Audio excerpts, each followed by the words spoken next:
Did you know that within the first 3 years of a child's life is when their development is at its highest? My youngest son had both feeding issues and a speech delay and was in speech therapy for over a year for both. This is Felix after a few months of speech therapy before the age of 2.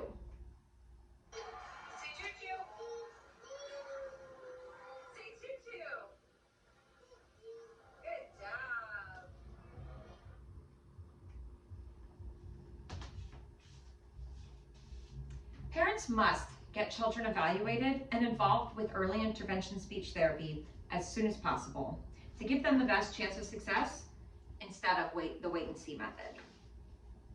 Over the next few minutes, I will be discussing both the major problem of childhood speech and language disorders and the necessity of not delaying and acting through early intervention.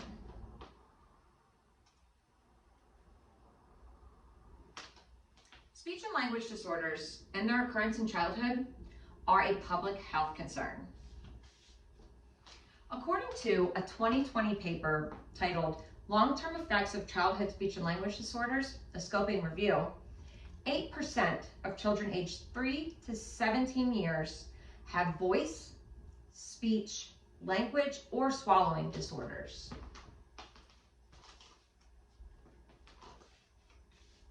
From that same source, untreated speech and language disorders and long-term effects can include different mental health disorders, social well-being outcomes, and even academic outcomes.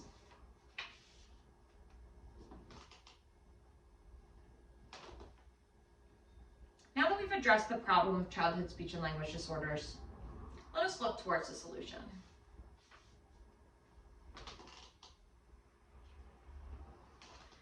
The right solution regarding addressing childhood speech and language disorders is to get involved with early intervention speech therapy as soon as possible.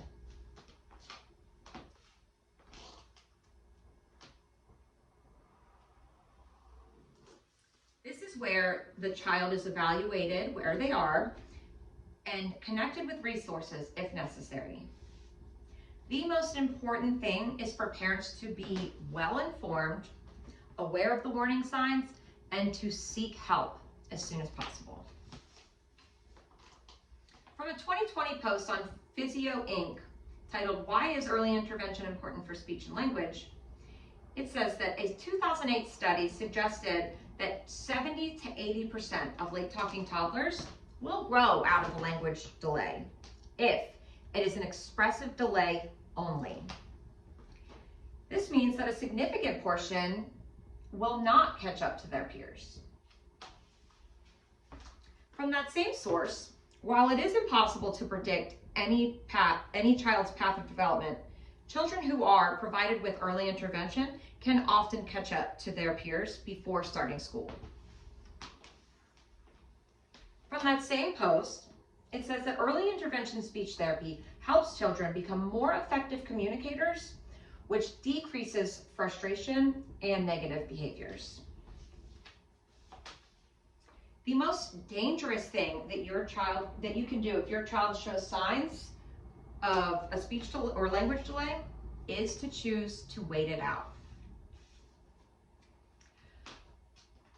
According to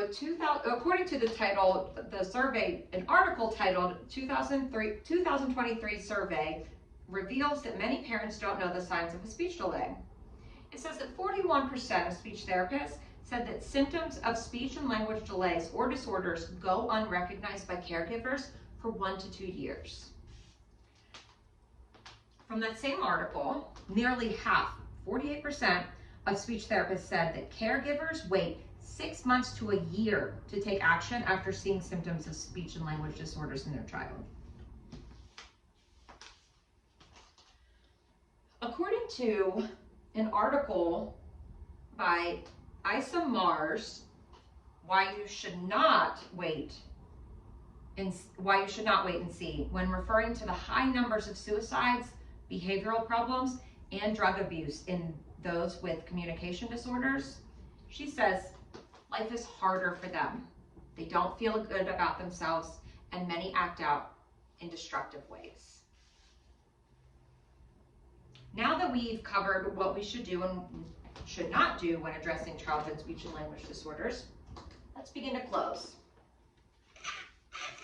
To sum things up, we've addressed the problem of childhood speech and language disorders, the very outdated wait and see method, and the correct action of getting involved with early intervention speech therapy. So the next time you hear that a family, friend, or even your own child is showing signs of delay, please urge the parents to get the child evaluated and do not wait and see.